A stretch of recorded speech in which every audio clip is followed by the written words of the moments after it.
नमस्कार प्यारे विद्यार्थियों, मैं आपकी ब्यूटी एंड वेलनेस की टीचर मिस कपिल रानी हरियाणा शिक्षा विभाग की ओर से एजुसेट प्रणाली में आपका आज हार्दिक अभिनंदन करती हूँ। आशा करती हूँ आप सभी सेफ होंगे, सुरक्षित होंगे और हेल्थी होंगे।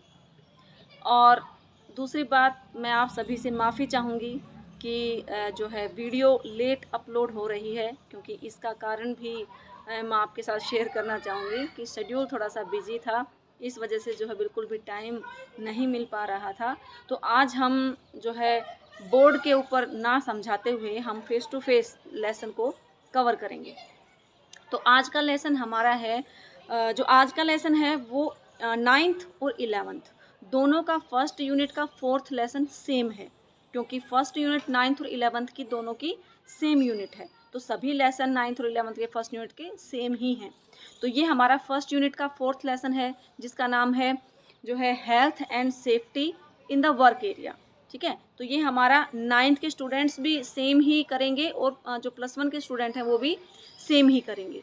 ठीक है, तो जैसा हमारा लेसन का जो नाम है health and safety in the work area, तो जो भी हम जिस भी जगह पे हम काम करते हैं, जिस वर्क प्लेस पे हम काम करते हैं, वहाँ पे हमारी हेल्थ और सेफ्टी के लिए जो है एरिया कैसा होना चाहिए, वहाँ पे क्या क्या फैसिलिटी होनी चाहिए।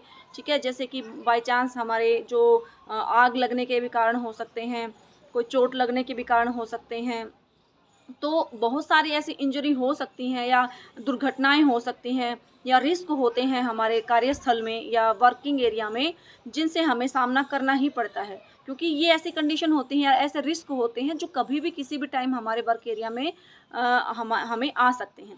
ठीक है, तो हम इसके बारे में ही आज डिस्कस करेंगे।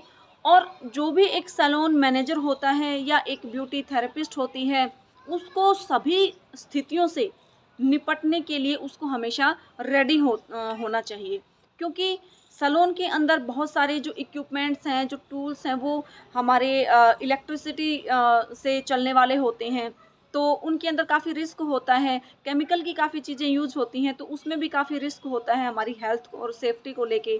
तो उसी के बारे में आज हम पूरे लेसन में डिस्कस करेंगे। तो इसके अंदर हम सबसे पहले पढ़ेंगे कि सैलून के अंदर जो है नुकसान होने के क्या-क्या कारण हो सकते हैं। वो कौन-कौन सी वजह हो सकती है जिनके कारण हमें जो है नुकसान होने की संभावना रहती है या फिर डर रहता है। सबसे पहले तो हम सैलून के अंदर अगर हम वर्क एरिया के अंदर सेफ्टी का ध्यान रख रहे हैं, तो सबसे हमें पहले उन कारणों का पता लगाना होगा कि जिनके कारण रिस्क की स्थिति उत्पन्न हो सकती है या कोई दुर्घटना की स्थिति उत्पन्न हो सकती है। सबसे पहले तो हमें उन कारणों का पता लगाना होगा। सेकंड, हमारे सैलून के अंदर हेल्थ और सेफ्टी से रिलेटेड नियम होने चाहिए, रूल्स होने चाहिए, जैसे फायर सेफ्टी।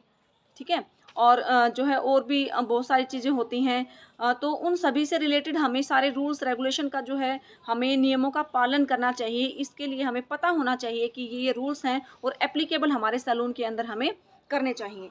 थर्ड आता है कि जहाँ पे भी जिस वर्क एरिया में हम काम कर रहे हैं, वहाँ के जो है रूल्स और रेगुलेशन, मतलब नियम और जो है कानून, वो अच्छी तरह से लिखित में होने चाहिए, रजिस्टर्ड होने चाहिए, ताकि हमें पता हो कि हमारी क्या-क्या ज़िम्मेदारी बनती है सैलून के अंदर हेल्थ एंड सेफ्टी से रिलेटेड। ठीक है, तो सैलून के अंदर बहुत सारी चीज़ें होती हैं, बहुत सारे रिस्क ऐसे होते हैं जिनसे बचने के लिए हमें हमेशा जो है रेडी रहना चाहिए, जिसके अंदर हम सबसे पहले शुरुआत करेंगे फायर सेफ्टी। ठीक है, फायर सेफ्टी मीन्स फायर का मतलब होता है आग। देखा होगा आपने कि कहीं पे भी गर्मी के दिनों में बहुत ज़्यादा ये समस्या आती है, क्योंकि जो इलेक्ट्रिकल जो चीज़ें हैं वो बहुत जल्दी जो है हीट पकड़ जाती हैं, या फिर जैसे जो वायर्स वगैरह होती हैं उनमें स्पार्कलिंग हो जाती है। तो बहुत ज़्यादा क्रिटिकल कंडीशन तब आती है जब जो है हमारी आग जो लग जाती है वो बहुत ज़्यादा लग जाए और स्थिति को काबू करना मुश्किल हो जाए, तब दिक्कत होती है। अदरवाइज़ अगर छोटी-मोटी कंडीशन होती है तो उससे हमें निपटने के लिए हमें हमेशा रेडी होना चाहिए, पता होना चाहिए कि उस स्थिति से कैसे निपटना है, वहाँ पे कौन से प्रोडक्ट यूज़ करने हैं, कौन-सा एक्सटिंग्विशर यूज़ करना है। एक्सटिंग्विशर क्या होता है वो मैं आपको बताऊँगी आगे। बहुत टाइप्स के एक्सटिंग्विशर होते हैं, क्योंकि आग लगने के कारण भी बहुत अलग-अलग होते हैं। हो सकता है जो है ऑयल के कारण आग लग जाए, हो सकता है कागज़ या लकड़ी के कारण आग लग जाए, हो सकता है किसी फ्यूल के कारण आग लग जाए, कुकिंग ऑयल के कारण आग लग जाए, तो उनको बुझाने के लिए जो एक्सटिंग्विशर होते हैं उनका भी अलग-अलग ही प्रयोग होता है आग के अकॉर्डिंग, ठीक है? वो हम डिस्कस बाद में करेंगे। सबसे पहले हम देखते हैं फायर सेफ्टी के बारे में, ठीक है? सैलून में बहुत से ऐसे आइटम होते हैं जिनके कारण जो है आग लगने का भय हमें बहुत ज़्यादा होता है। जैसे कि कुछ चीज़ें होती हैं, जैसे उनके बारे में हमें पता होना चाहिए, जैसे कि आग लगने वाले कोई ऑयल यूज़ होते हों, या फिर कोई फ्यूल ऐसा यूज़ होता हो, या कोई केमिकल ऐसा होता हो जो आग को बहुत जल्दी पकड़ता हो, ठीक है? तो ऐसी जो चीज़ें होती हैं, कोई तरल पदार्थ, गैस हो गया, या फिर हमारे जो है लाइट वाले उपकरण हो गए, जो बिजली से चलने वाले उपकरण हैं, उनके अंदर स्पार्किंग हो जाए, या तार जो वायर होती हैं वो टच हो जाए, उनमें कट वगैरह हो, तो बहुत सारे ऐसे कारण होते हैं जिनसे आग लग सकती है, ठीक है? तो अब हम बात करेंगे कि जो हमारी फायर है, मतलब आग है, वो कितने टाइप से लग सकती है, ठीक है? उसको भी बहुत से, मतलब 5 टाइप्स के अंदर डिवाइड किया गया है। और उन जो 5 टाइप्स के अंदर हैं, ये बताया गया है कि कौन से कारण के अंदर किन चीज़ों से आग लगती है। तो उन सभी को एक कैटेगरी में बाँटा गया है, category A, B, C, D और कैटेगरी के, ठीक है? तो हम कैटेगरी वाइज़ हम देखेंगे कि किस कैटेगरी में आग किन कारणों से लगती है। तो सबसे पहले हम बात करेंगे कैटेगरी ए की। जो तो कैटेगरी ए होती है, उसके अंदर आम तौर पे जो भी ज्वलनशील पदार्थ होते हैं, ज्वलनशील मतलब जो बहुत जल्दी आग पकड़ जाते हैं, जैसे कि कागज़ है, लकड़ी होगी, हमारा पेपर है, कपड़ा है, इनके अंदर आग बहुत जल्दी पकड़ती है। तो इन चीज़ों के कारण जब आग लगे तो वो कैटेगरी ए के अंदर हमें बाँटा गया है उनको। और ऐसी अगर आग लग जाए, मतलब पेपर, लकड़ी, कपड़ा, ठीक है? या फिर प्लास्टिक, अगर इन कारणों से आग लग जाए तो ऐसी आग को हम पानी से आसानी से बुझा सकते हैं। अगर आग छोटी-मोटी लगी है तो हम खुद ही कंट्रोल कर लेंगे पानी वगैरह डाल के। अगर मतलब ज़्यादा कंडीशन में लगती है तो उसके लिए हमें फायर सेफ्टी के लिए या तो फायर ब्रिगेड बुलानी पड़ेगी, या फिर बाहर से ही हमें कॉल करके 101 नंबर पे उनको बुलाना पड़ेगा और स्थिति को काबू करना पड़ेगा, ठीक है? उसके बाद आता है हमारा कैटेगरी बी। कैटेगरी बी के अंदर जो आग लगती है वो तरल पदार्थों के कारण लगती है, जैसे कि ऑयल, गैसोलीन, पेंट गैस हो गया। अगर इस टाइप की आग लग जाए, मतलब किसी गैस के कारण लग जाए, पेंट के कारण या ऑयल के कारण आग लग जाए, तो अगर ऐसी आग लग जाए तो उसके अंदर उसको बुझाने का सबसे आसान तरीका होता है कि उस जगह की ऑक्सीजन को हम रोक दें। क्योंकि अगर खुले में लगेगी तो फिर उस पे काबू करना मुश्किल हो जाता है, वो बहुत जल्दी फैलती है। उसके लिए तो हम 101 नंबर पे कॉल करके फायर ब्रिगेड को बुलाना ही पड़ेगा। लेकिन अगर मान लो रूम के अंदर या घर के अंदर ऐसी कंडीशन आ जाती है, तो इस मामले में हमें उसके पास ऑक्सीजन नहीं पहुंचने देनी है। इसके लिए हमें सारे खिड़की दरवाजे जो हैं बंद करने पड़ेंगे, ताकि ऑक्सीजन वहाँ तक ना पहुँचे। और अगर ऑक्सीजन नहीं मिलेगी उस एरिया को तो ऐसी आग ऑटोमेटिकली बुझ जाती है, हम काबू उसको पा सकते हैं।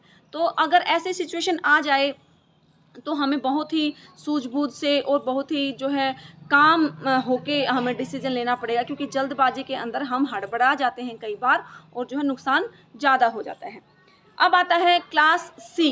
क्लास सी के अंदर जो कैटेगरी सी है उसके अंदर जो बांटा गया है, जो भी बिजली के उपकरण हैं उनके कारण जो आग लगती है उसको कैटेगरी सी में बांटा गया है। बिजली से उपकरण जैसे कि मोटर हो गई कोई, या ट्रांसफार्मर हो गए कोई, इनसे अगर आग लग जाए तो वो कैटेगरी सी में आती है। और अगर इन चीज़ों के कारण आग लग जाती है तो ऐसी आग के ऊपर हमें कार्बन डाइऑक्साइड को डाला जाता है। जो हमारे एक्सटिंग्विशर आते हैं, देखा होगा आपने, किसी भी आप बिल्डिंग में जाओगे, किसी हॉस्पिटल में या फिर किसी भी बिल्डिंग में जाओगे आप, इंस्टीट्यूट में, स्कूल में, हर जगह आपको दीवारों के ऊपर लगे होते हैं आग नियंत्रक, जो उनको औजार बोला जाता है कुछ भी, तो फायर एक्सटिंग्विशर उनको इंग्लिश में बोलते हैं। तो उन्हीं को हम फायर एक्सटिंग्विशर बोलते हैं, ठीक है? उनके अंदर अलग-अलग चीज़ होती है, जैसे किसी के अंदर जो है कार्बन डाइऑक्साइड होती है, किसी के अंदर पानी होता है, किसी के अंदर जो है ड्राई केमिकल पाउडर होता है। तो अलग-अलग टाइप से आग लगने के कारण उनके ऊपर यूज़ किए जाते हैं वो, ठीक है? तो अगर बिजली के उपकरणों से आग लग जाए तो हमें ऐसे एक्सटिंग्विशर का प्रयोग करेंगे जिसके अंदर कार्बन डाइऑक्साइड हो, और उस गैस को उनके ऊपर जो है डाला जाता है, या फिर सबसे पहले जहाँ से भी बिजली की सप्लाई हो रही है उसके कनेक्शन को हमें कट करना पड़ेगा, ठीक है? मान लो घर में कहीं स्पार्किंग हो जाती है वायर्स के अंदर, तो कभी भी ये ना सोचें कि उसको आप हाथ से हटाने की कोशिश करें, ठीक है, या किसी और दूसरे चीज़ से हटाने की कोशिश करें। सबसे पहले हमारा जो माइंड काम करेगा, हमें सोचना है कि जहाँ से भी बिजली सप्लाई हो रही है वहाँ पे जाके आपको उसका पावर जो है कट कर देनी है। मीटर में जाके आप उसको पावर कट कर दें ताकि बिजली की सप्लाई बंद हो जाए और वहाँ से करंट आदि बंद हो जाए, ताकि आग जितनी भी लगी उससे ज़्यादा ना फैले, ठीक है। तो ये सभी आ गया हमारा कैटेगरी सी में। अब हम बात करते हैं कैटेगरी डी की। जो कैटेगरी डी होती है, इसके अंदर धातुओं के कारण आग लगती है।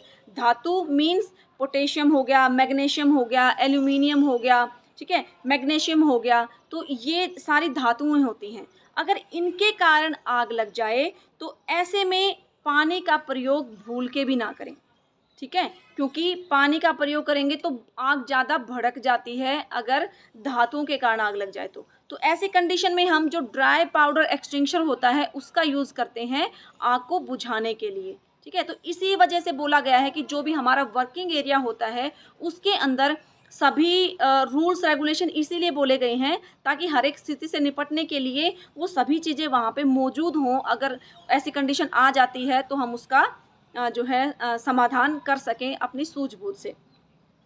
अब आता है क्लास के।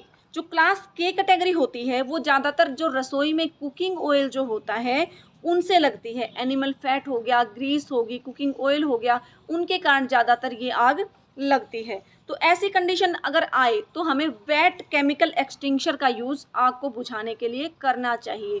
दूसरा, अगर सिलेंडर में लगी है तो हम ऑब्वियसली हम जो है वेट केमिकल एक्सटिंग्विशर का यूज़ करेंगे। अगर पाइप वगैरह में लगी है तो आप नीचे से सिलेंडर को पहले आप ऑफ कीजिए ताकि गैस ना पहुंचे और आग ज़्यादा ना भड़के, ठीक है। तो ये तो थी हमारी कैटेगरी वाइज जिनमें हमें जो है पता लगता है कि किस किस कैटेगरी में किन किन कारणों से आग लगती है और उन आग को किस टाइप से बुझाया जा सकता है, कैसे हम कंट्रोल कर सकते हैं।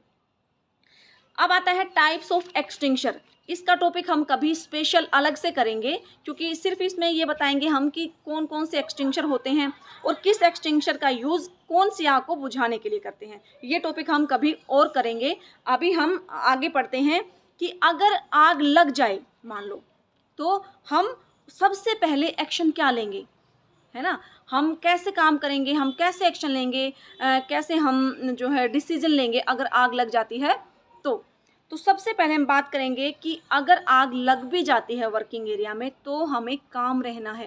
काम मतलब शांत रहना है, हमें माइंड से काम लेना है, कभी भी हड़बड़ाए ना, घबराए ना, हमें टेंशन ना लें और शांत रहें। दूसरा, आसपास के जो लोग हैं उनको अलर्ट कर दें ताकि वो अलर्ट हो जाएं और सेफ एरिया में पहुंच जाएं। नेक्स्ट है कि उसके बाद आप किसी अगर ज़्यादा आग लगी है तो आप हेल्पलाइन नंबर पे कॉल कर सकते हैं, 101 नंबर पे कॉल करके तुरंत उनको इन्फॉर्म कर सकते हैं ताकि वो आ सकें। अगर थोड़ी बहुत आग लगी है तो अपनी ही सूझबूझ से आप जो है एक्सटिंग्विशर का यूज़ करके उस आग को बुझा सकते हैं। अगर एक्सटिंग्विशर का प्रयोग करें तो उसी एक्सटिंग्विशर का प्रयोग करें जिन कारणों से आग लगी है और उस जो भी कारण है उसमें जिस भी एक्सटिंग्विशर का प्रयोग होना है उसी का यूज़ करें। आप ये ध्यान रखें क्योंकि अगर आप गलत यूज़ कर देंगे तो हो सकता है आग ज़्यादा भड़क जाए कम होने की बजाय। तो सही टाइम पे राइट टाइम पे आप राइट चीज़ का यूज़ करें ताकि उस चीज़ को आप कंट्रोल कर सकें।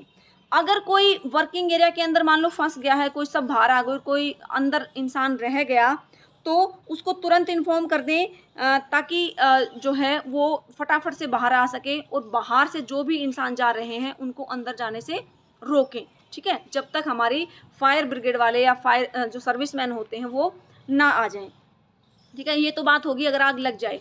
लेकिन अगर आग लग जाती है और उसके अंदर कोई घायल हो जाता है, ठीक है, आग से मतलब जल जाता है, तो उस कंडीशन में उसको हम फर्स्ट एड कैसे देंगे, तो ये हम डिस्कस करेंगे इस टॉपिक पे कि अगर आग से मान लो कोई जल जाता है तो उसको हम कुछ फर्स्ट एड दे के हम कंट्रोल कर सकते हैं जब तक डॉक्टर के पास ना पहुँचे।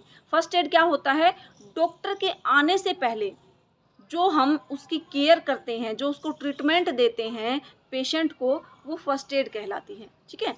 तो सबसे पहले तो अगर किसी मेंबर को या किसी इंसान को जो है आग जलने से जो है स्किन के ऊपर नुकसान हो जाए, तो सबसे पहले उसे उस एरिया से दूर हटाएं जहाँ पे भी आग लगी है, ठीक है। उस एरिया से हम दूर हटाएंगे और उसके बाद उसको कंबल से ढक देंगे। अगर ज़्यादा जल गया है तो कंबल से ढक देंगे और उसके ऊपर अच्छे से कंबल को लपेट देंगे ताकि जो है उसको रिलैक्स फील हो। अगर स्किन जल जाती है बहुत ज़्यादा तो हम कुछ स्टेप्स अपना सकते हैं जब तक डॉक्टर ना आए या कोई भी एम्बुलेंस ना आए, ठीक है।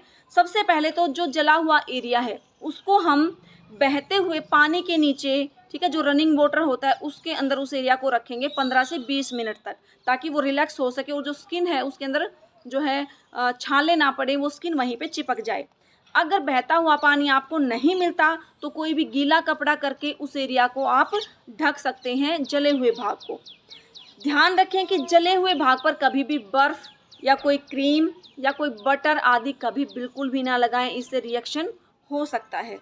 अगर ऐसी स्किन पे छाले पड़ जाते हैं, जलने के कारण अगर ज़्यादा जल जाए तो छाले भी पड़ जाते हैं, तो कभी भी उन छालों को फोड़े नहीं, अदरवाइज उनके अंदर जो पानी होता है वो निकल के दूसरी जगह पे लग के इन्फेक्शन होने का डर रहता है, ठीक है। और जो मरीज होता है, हमारा जो पेशेंट होता है, उसको हम उस एरिया से हटा के किसी शांत एरिया, खुले एरिया में उसको लिटा देंगे, उसको अच्छी तरह से हवा करेंगे जब तक डॉक्टर नहीं आता, और कोशिश करें कि उसको जल्दी से जल्दी आप हॉस्पिटल के अंदर पहुंचाएं। अब बात करते हैं कि अगर आग लग भी जाए तो हम बचाव कैसे करेंगे उस चीज़ का। मिलती जुलती चीज़ है जो हमने पीछे पढ़ा। तो सबसे पहले तो हम कोई भी नज़दीक से बाहर निकलने का रास्ता देखेंगे, फटाफट इस एरिया से निकलने का, कोई भी खिड़की दरवाज़ा जिससे हम बाहर जा सकें। अगर कोई उस जगह पे फंस जाता है अंदर, ठीक है, तो हम ज़ोर ज़ोर से चिल्लाएंगे ताकि हेल्प के लिए लोग हमारे आ सकें। अगर कोई भी घायल इंसान दिखे तो उसको आप कंबल से ढक दें, जैसा कि हमने पहले अभी पढ़ा है पिछले पॉइंट पे कि अगर कोई जल जाता है तो उसको कंबल से हम ढक देंगे या फिर गीला कपड़ा करके उस जले हुए भाग के ऊपर कवर कर देंगे, ठीक है। धुएं से जो अंदर आग लगती है, धुआं जो अगर हो जाता है तो उससे बहुत ज़्यादा नुकसान हो सकता है, क्योंकि धुएं के अंदर कार्बन डाइऑक्साइड होती है और उससे हमारा जो है दम घुट सकता है। तो उससे निकालने की सबसे पहले कोशिश करें। अगर धुएं के अंदर कोई रह जाता है, हो सके तो हम मुंह को जो है कवर कर लेंगे, मास्क से कवर कर लेंगे या फिर कोई गीला कपड़ा हो, कोशिश करें कि उससे कवर करें नाक को, ताकि जो गैस है वो अंदर ना जाए और हमें नुकसान ना हो, ठीक से। बिल्डिंग में से जल्दी निकलने की कोशिश करें। हाँ, लेकिन ध्यान रहे लिफ्ट का प्रयोग ना करें। अगर आग लगी है तो आप हमेशा सीढ़ियों से नीचे उतरने की कोशिश करें, ठीक है। अब आता है, ये तो था हमारा जलने के ऊपर। अब हम बात करेंगे इलेक्ट्रिकल सेफ्टी। अभी तक हमने पढ़ा था फायर सेफ्टी, अब हम पढ़ेंगे इलेक्ट्रिकल सेफ्टी। तो इलेक्ट्रिकल सेफ्टी क्या होता है कि बिजली से होने वाले नुकसान से बचने के लिए हम क्या क्या सेफ्टी अपनाएंगे, क्या क्या उपाय अपनाएंगे, उसको हम इलेक्ट्रिसिटी के अंदर पढ़ेंगे, ठीक है। जैसे बिजली का करंट अगर लग जाए तो कैसे हम सावधानी बरतेंगे। तो सबसे पहले हम बात करते हैं कि जो बिजली होती है वो बहुत ही नुकसानदायक और घातक सिद्ध हो सकती है हमारे बॉडी के लिए, हमारी जान तक जा सकती है। अगर ज़्यादा वोल्टेज का करंट लग जाए तो हमारा अंदर का जो सिस्टम है वो सारा डैमेज हो सकता है, ब्रेन हैमरेज हो सकता है, ठीक है। तो बहुत सारे नुकसान हो सकते हैं, इसलिए आप स्थिति से निपटने के लिए हमेशा तैयार रहें, घबराएं ना। अगर करंट जो है हमेशा लगता है तो हमेशा ख़राब कोई इक्विपमेंट हो, कोई वायर कटी हुई हो, ठीक है, और आसपास पानी पड़ा हो या गीली जगह हो, तब लगने के ज़्यादा चांस रहते हैं। तो ऐसे एरिया से आप हमेशा बचें, ठीक है। जब भी आप मशीनों पे काम करें या तारों का काम करें तो हमेशा सावधानी के साथ करें, ग्लव्स पहन के काम करें, लकड़ी की चप्पल या जो है जो भी आप शूज़ होते हैं उस टाइप के, उनको पहन के आप काम करेंगे, ठीक है। तो रिस्क हर जगह होता है, हर एक चीज़ में, चाहे हम कोई भी काम करें, रिस्क की स्थिति हमेशा आपके साथ आ सकती है, तो उससे बचने के लिए हमेशा रेडी रहें। तो एक नंबर का या 2 नंबर की परिभाषा बनती है, व्हाट इज़ रिस्क। तो ये क्वेश्चन आ सकता है। तो रिस्क क्या होता है? रिस्क एक ऐसी स्थिति होती है जिसके अंदर जो है नुकसान होने की संभावना होती है। मतलब हम 50-50 होते हैं कि नुकसान हो भी सकता है, नुकसान नहीं भी हो सकता, लेकिन हमें संभावना रहती है कि उस चीज़ से नुकसान कभी हो जाए और कभी ना हो, ठीक है। तो रिस्क हम उसको बोलते हैं कि मान लो हम जो है सैलून के अंदर काम करते हैं या वर्क एरिया में काम करते हैं, तो कोई इलेक्ट्रिसिटी कोई आइटम यूज़ कर रहे हैं हम, अगर हमें यूज़ करना ठीक से नहीं आता तो उसमें कंडीशन होती है कि हमें रिस्क रहता है कि उस चीज़ से हमें नुकसान हो सकता है या नहीं भी हो सकता। तो उस जो कंडीशन होती है उसको हम रिस्क बोल देते हैं। अब आता है जो रिस्क की जो कंडीशन होती है वो हमारे साथ कब आती है, ठीक है? तो वो हमें ध्यान रखनी होती है, क्योंकि रिस्क हर जगह होता है। आप किसी भी वर्किंग एरिया में काम करें, रिस्क की जो सिचुएशन है वो आपके साथ कभी भी आ सकती है, ठीक है? जब भी मान लो कोई भी हमारा एम्प्लॉय होता है, वो अगर वर्किंग एरिया के अंदर, ठीक है, तो जो रिस्क होता है वो हमारे आसपास सभी तरफ होता है, लेकिन उस स्थिति से निपटने के लिए हमें जो है पता होना चाहिए। जैसे कि जो भी वर्किंग एरिया के अंदर जो भी एम्प्लॉय काम करे, उसको अच्छी तरह से जो भी हमारे टूल्स इक्विपमेंट होते हैं, जो इलेक्ट्रिकल टूल्स होते हैं, जो बिजली से चलने वाले होते हैं, उनके बारे में नॉलेज पूरी तरह से होनी चाहिए। एक तो कभी भी जो भी ऐसे उपकरण हों जो ख़राब हों, जिनकी वायर कटी हुई हो, तो हमेशा ध्यान रखें कि उनको आप रिपेयर करवा के रखें। या फिर ऐसी मतलब कंडीशन हो तो हमेशा जो एक्सपर्ट होते हैं उन्हीं के थ्रू जो है आप वो जो टूल्स होते हैं उनको यूज़ करवाएं, कभी भी अनट्रेंड के हाथों में ना दें। या फिर जब कोई इंसान जो भी हमारे ख़राब जो टूल्स होते हैं, जैसे उनको लगता है कि उनके अंदर करंट की स्थिति हो सकती है, वायर के अंदर कट हो सकता है, तो उन सभी चीज़ों से उनको दूर रखने को कहें और उनको पहले से ही बता दें। या फिर कट हो तो उसके अंदर आप टेप लगा सकते हैं, ठीक है? उस वायर को आप गीली जगह से आप दूर करके रख सकते हैं, क्योंकि जितना भी गीला स्थान होगा वहाँ पे आपको करंट लगने की संभावना बहुत ज़्यादा रहेगी, रिस्क बहुत ज़्यादा रहेगा, ठीक है? या फिर जब मशीनों का या अन्य उपकरणों का प्रयोग करके आप उनको संभाल के नहीं रखते, आप ऐसे ही रख देते हो किसी भी गीले स्थान में, अगर कट है उसको आप प्लग नहीं निकालते जो है स्विच में से, तो उस स्थिति में जो है कई बार हम लापरवाही कर जाते हैं, तो रिस्क की स्थिति ऐसी कंडीशन में आ सकती है। तो कभी भी ऐसी लापरवाही ना करें, क्योंकि ऐसा करना हमारे लिए तो घातक सिद्ध होगा ही, हमारे साथ काम करने वाले एम्प्लॉय के लिए, हो सकता है सैलून के अंदर क्लाइंट हों उनके लिए, तो सभी वर्किंग एरिया के अंदर बहुत ज़्यादा जो है क्रिटिकल सिचुएशन छोटी सी गलती के कारण, लापरवाही के कारण उत्पन्न हो सकती है। तो इस चीज़ का बिल्कुल आप ध्यान रखेंगे। अब बात करते हैं कि सैलून के अंदर नुकसान होने के क्या क्या कारण होते हैं, वो कौन कौन से पॉइंट होते हैं, मेन बात करेंगे जिनके कारण नुकसान हो सकता है। तो सबसे पहले बात करते हैं कि बिजली वाले जो उपकरण होते हैं उनका खुले में पड़ा होना, उनके अंदर कट होना, उनके अंदर करंट होना, ठीक है? या फिर ख़राब हमारे टूल्स होना, या फिर जो प्लग है उसके अंदर करंट होना, टूटे हुए प्लग होना, ये भी कारण हो सकता है, नुकसान बहुत ज़्यादा हो सकता है। या फिर बिजली की तारों का अच्छे से लगा ना होना, उलझी हुई तार हो, तारों के अंदर कोई कट हो, या फिर बिजली वाली जगह पर गीली जगह हो, पानी इकट्ठा होता हो, ठीक है, दीवार के अंदर सीलन हो, गीलापन हो, तो ऐसी स्थिति हमारे लिए बहुत रिस्की होती है और इन चीज़ों के कारण नुकसान हो सकता है। तो अब ये तो था हमारा इलेक्ट्रिकल या फिर हम जिसको हम बोल सकते हैं इलेक्ट्रिकल सेफ्टी, ठीक है? अब हम बात करेंगे इलेक्ट्रोक्यूशन, ठीक है? तो इलेक्ट्रोक्यूशन क्या होता है कि जब जो इलेक्ट्रिकल सेफ्टी था उसके अंदर तो हम छोटा मोटा करंट लग गया है ना, नुकसान हो गया, वो आ जाता है। लेकिन जो इलेक्ट्रोक्यूशन है इसके अंदर जब कोई इंसान हाई वोल्टेज के कारण, मतलब जब कोई मान लो जैसे कि ट्रांसफार्मर है, उसके अंदर अगर किसी को करंट लगता है तो उसके अंदर कितनी हाई वोल्टेज होती है, कोई बच भी नहीं सकता, तो वो बहुत ज़्यादा घातक सिद्ध हो सकता है हमारे लिए। जब कोई इंसान हाई वोल्टेज के संपर्क में आता है तो उसे एक शॉक लगता है, मतलब झटका लगता है, जिससे बहुत ज़्यादा गंभीर चोट लग सकती है या फिर उसकी जान तक जा सकती है। अगर जान ना भी जाए तो अंदर का जो सिस्टम होता है उसका पूरा डैमेज हो सकता है, उसकी डेथ भी हो सकती है, ठीक है? और जो है बहुत ज़्यादा मीन्स इससे ज़्यादा क्या कहें कि जब इंसान एक डेथ ही हो सकती है, तो आप समझ सकते हैं कि जो कितना नुकसानदायक हमारी बॉडी के लिए जो है बिजली का झटका हो सकता है हाई वोल्टेज का, ठीक है? तो अब हम बात करेंगे कि अगर हमारी बॉडी पे करंट लग जाए, हमें करंट लग जाए तो उसका हमारी बॉडी पे ऊपर क्या असर पड़ता है।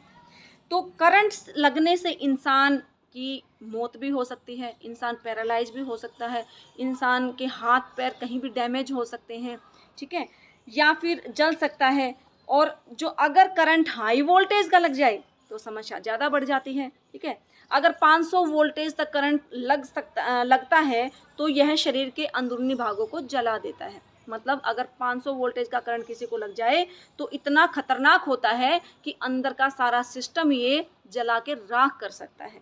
ठीक है, और हार्ट पर बहुत बुरा असर पड़ता है। ज़्यादातर केसेस में तो इंसान की जो है डेथ हो जाती है।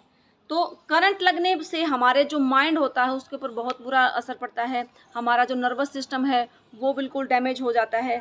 करंट लगने से हार्ट बीट रुक सकती है, जिसके कारण अगर हार्ट बीट ही रुक जाएगी तो इंसान की मौके पर ही मौत हो जाएगी। अगर हार्ट मान लो कम नुकसान हुआ या डेथ नहीं भी होती तो हार्ट की जो मांसपेशियां होती हैं वो सिकुड़ जाती हैं, इंसान कोमा में भी जा सकता है, या फिर वो ना तो मरे ना जिए, वो फिर बहुत मतलब ज़्यादा बॉडी के अंदर डैमेज की स्थिति उत्पन्न कर देता है। ठीक है, तो हमारी सांस लेने की प्रक्रिया जो है वो बंद हो सकती है ना, हमारी जो मतलब उसको रेस्पिरेटरी जो सिस्टम बोलते हैं अंदर जो उसको डैमेज कर सकता है पूरा। अब बात करते हैं कि अगर करंट की स्थिति तो देखो किसी के साथ भी आ सकती है, लेकिन उसके बचाव के जो रास्ते हैं वो हमें पता होना चाहिए।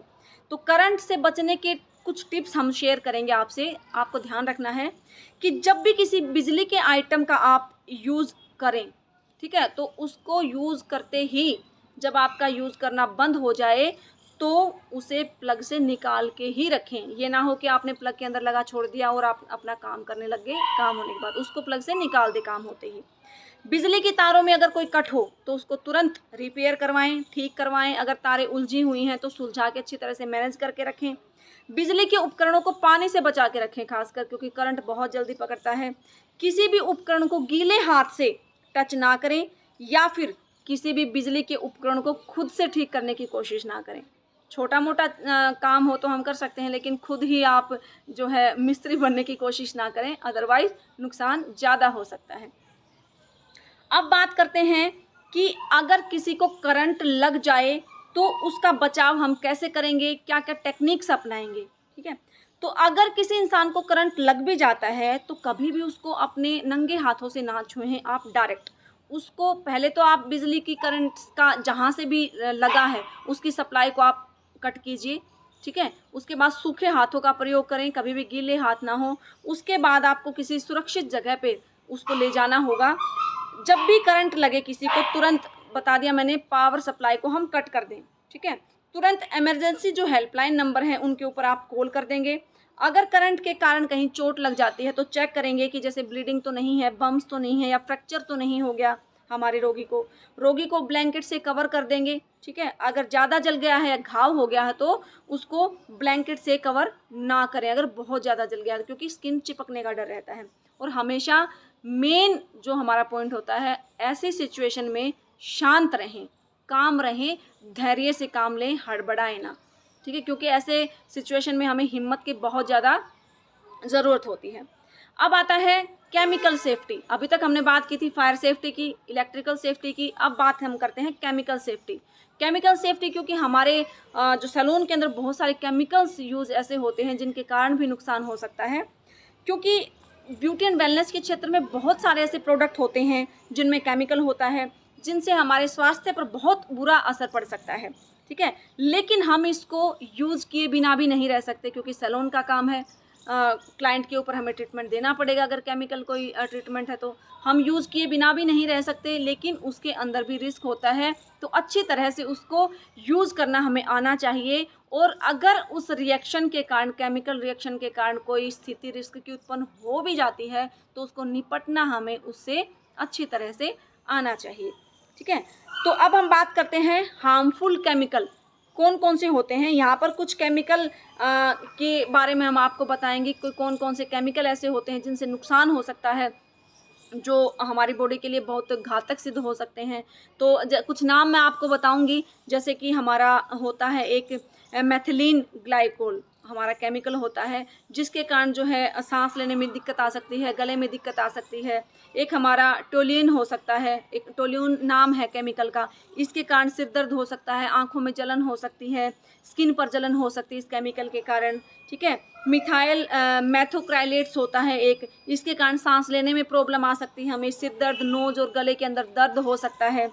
ठीक है। तो बहुत सारे ऐसे केमिकल्स हैं, एसीटोन होता है एक, जो है ज़्यादातर जो हमारी नेल पॉलिश जो रिमूवर होते हैं उनके अंदर होता है, जिसके कारण भी हमारे जो है गले में जलन हो सकती है, आइज और स्किन के अंदर जलन हो सकती है। तो बहुत चीज़ें ऐसे होती हैं। अब बात करेंगे जो केमिकल हमारे होते हैं उनको हम संभाल के कैसे रखें। संभाल के हमें रखना पड़ेगा, क्योंकि केमिकल ऐसी चीज़ होती है, कई बार जो है कांच की शीशी में होते हैं, प्लास्टिक में हो तो अलग बात है, लेकिन उनको रखने का जो है तरीका, कैसी जगह पे रखें आप, कितनी ऊंचाई पे रखें हम अभी डिस्कस करेंगे। ठीक है। तो केमिकल्स वाली जो चीज़ें हैं उनको आप कैसे केयर करके रखेंगे अपने सैलून के अंदर। जब भी आप केमिकल का यूज़ करें तो कुछ चीज़ों का ध्यान आप रखें ही रखें, ताकि नुकसान और रिस्क से आप बच सकें। सबसे पहले तो सैलून में काम करते समय सभी को जो है पर्सनल प्रोटेक्टिव इक्विपमेंट PPE, अभी कोरोना के अंदर जितनी भी सभी लोग डालते थे, एक किट डालते थे। पहले तो बहुत कम लोगों ने इसका नाम सुना होगा स्टूडेंट्स ने, लेकिन हर रोज़ अभी अखबारों में आती थी कि PPE किट पहन के ही जो है कोरोना वाले पेशेंट के पास जाते थे। तो PPE मतलब PPE पर्सनल प्रोटेक्टिव इक्विपमेंट्स, जो हमारी केयर के सेफ्टी के लिए होते हैं। ठीक है। उनका यूज़ करना आना चाहिए, जैसे कि हमारा एप्रन हो गया, मास्क हो गया, ग्लव्स हो गया, या हैंड कवर्स हो गए। ठीक है। तो ये सभी सारी चीज़ें आती हैं पर्सनल प्रोटेक्टिव, मतलब जो हमारे अपने आप को हम प्रोटेक्ट करने के लिए जो चीज़ें हम यूज़ करते हैं। सेकंड आता है पॉइंट, केमिकल का यूज़ करने के बाद जो भी बोटल्स होती हैं उनको टाइट बंद करके रख देंगे। ठीक है। लूज़ करके अगर हम भूल जाते हैं तो हो सकता है किसी का हाथ लग जाए और वो गलती से गिर जाए, केमिकल हमारे ऊपर भी गिर सकता है, फर्श के ऊपर भी गिर सकता है। तो हमेशा यूज़ करने के बाद उसका टाइट आप उसको बंद करके रखेंगे, ताकि अगर गिर भी जाए मान लो, तो वो अगर प्लास्टिक की बोटल्स में है तो गिर जाए तो बिखरने का डर ना रहे। सभी केमिकल्स की बोटल्स के ऊपर लेबल लगा होना चाहिए कि ये किस टाइप का केमिकल है, ये किस टाइप का है, सबके ऊपर लिखा होना चाहिए ताकि पहचानने में आसानी हो। ठीक है। और अगर केमिकल आप किसी सफ़र में लेके जा रहे हैं तो चेक कर लें कि उस जिसके अंदर भी केमिकल है उनकी कैप लूज़ तो नहीं है, अच्छी तरह टाइट करके उनको बॉक्सेस के अंदर सेफली तरीके से आप उसको अपने डेस्टिनेशन तक लेके जाएं। अगर गलती से फ्लोर पे केमिकल बिखर भी जाए तो उसे तुरंत साफ़ करें, क्योंकि इसके अंदर स्मेल बहुत ज़्यादा होती है। आप थोड़ी सी भी देर करेंगे तो स्मेल सभी जो है हमारे एरिया में फैल सकती है, जिससे कि कारण हमारे मतलब सांस लेने में दिक्कत आ सकती है, गले में दिक्कत आ सकती है। केमिकल है, नुकसान तो करेगा ही। ठीक है। तो उसको तुरंत साफ़ कर दें।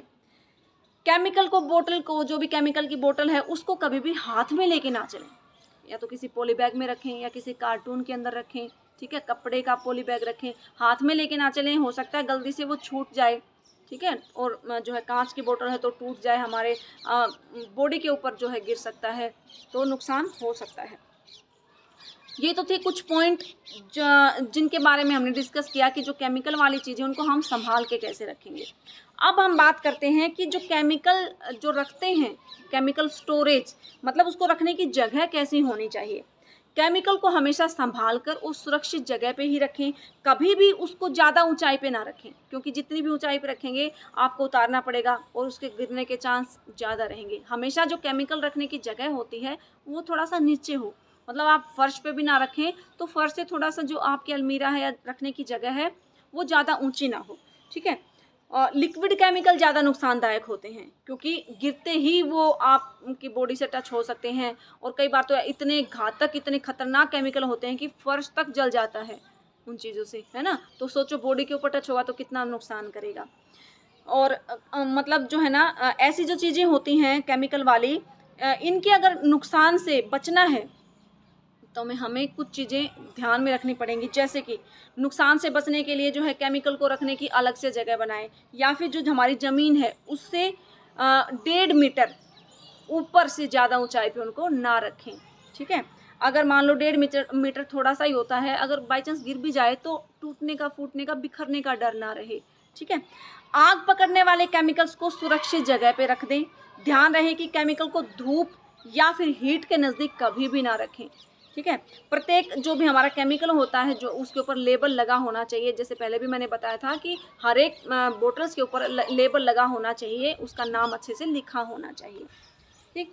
अगर केमिकल से कोई नुकसान हो भी जाता है तो उससे हम कैसे फर्स्ट एड कैसे करेंगे उस पर्सन का।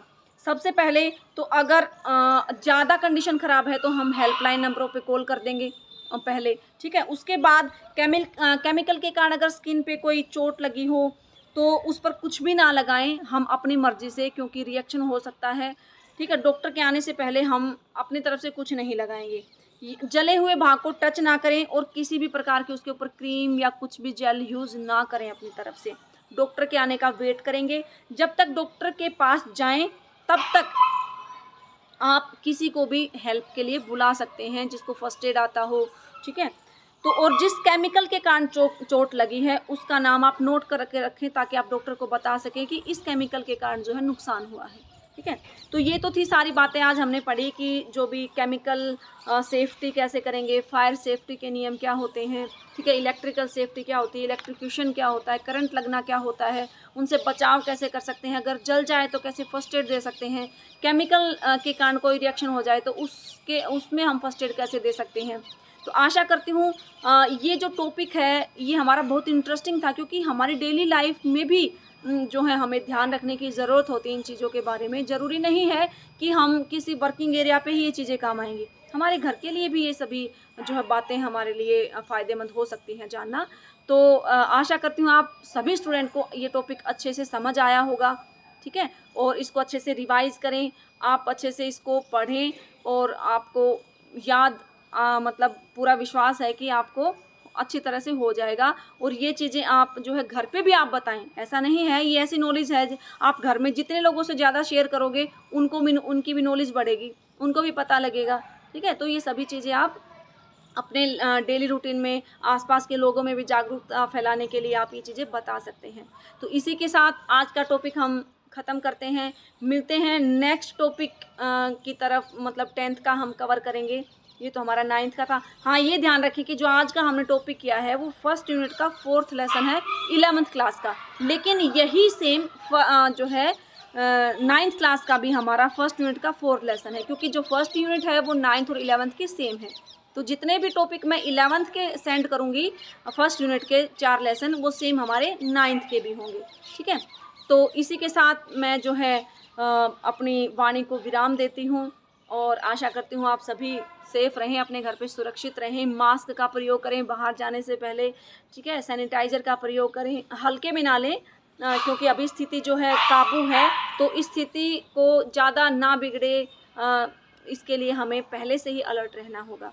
तो इसी के साथ जय हिंद, जय भारत।